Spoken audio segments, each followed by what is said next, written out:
Okay, this is me piecing out from or to Argentina, and the idea of chapters ending, periods of time in our life when things are coming to a close. And the time and the reflection that we get to have, if we so choose to look back on that chapter. Sometimes some chapters are harder than others, but I'll speak to the present moment for me right now. I've been here for 2 months. And the reason why I say that so strongly is because there has been a lot of life lived in these last 2 months. These 2 months, the amount of life lived in these 2 months is more considerable than some years at a time.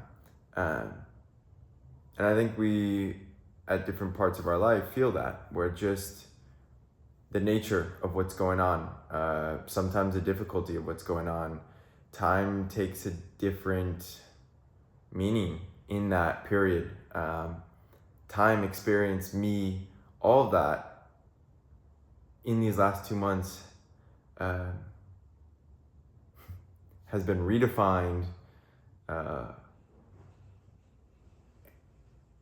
and just giving me pause for reflection.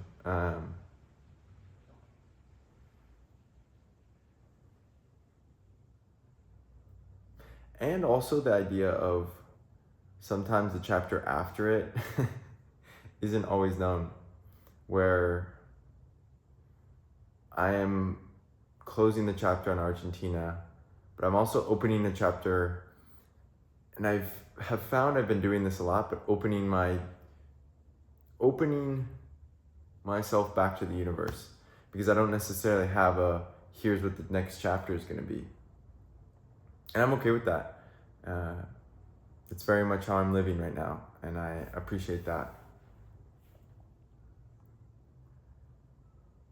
But how can we appreciate some of those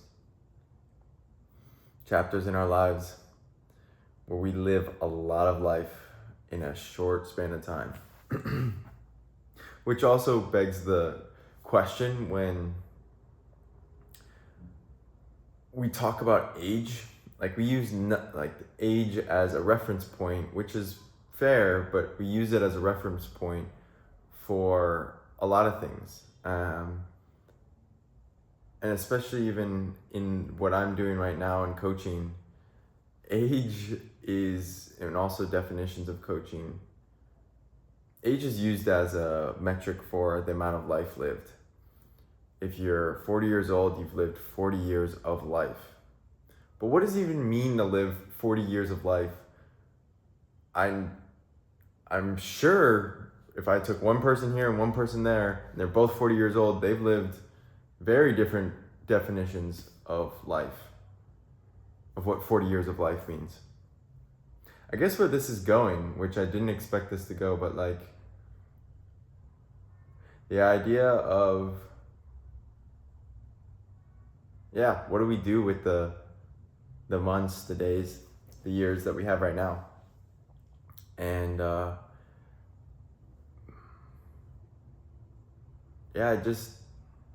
find myself, I'm kind of in chapters of months a little bit, and it's like potent, intense experiences at months at a time, sometimes a few months, but they feel like years at a time.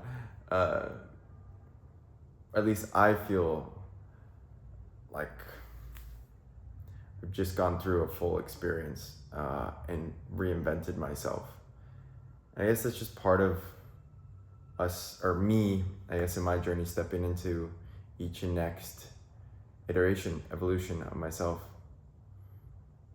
So maybe the question as I pose back to you is, how full, because it's not about needing each period of time to be super, super intense. But I think the intention around our living, I guess, is the biggest piece. Our intentional awareness. Can we consciously be intentional about the things we do? whether that's staying in the thing we're doing, the job, the relationship, and being very intentional about that, or being very intentional about changing it up or stepping into something new. I think that's the piece, because when we have intention around things, then we start, and the intention is, I'm assuming the intention would be to evolve oneself, but that's because that's my own intention, which is to create a greater being, me, like having more freedom and power in how I live. But with that intention for me, then I filter all my decisions through that. And so far, I would say my being is evolving. So, intention, conscious intention. What does 40 years of living look like to you? And how have the last X amount of years been in terms of, no, let's just stick with the 40 years and whatever the other question was. Flying out tomorrow, peace and love, continuing on this adventure of life. What a wonderful one it is. Bye.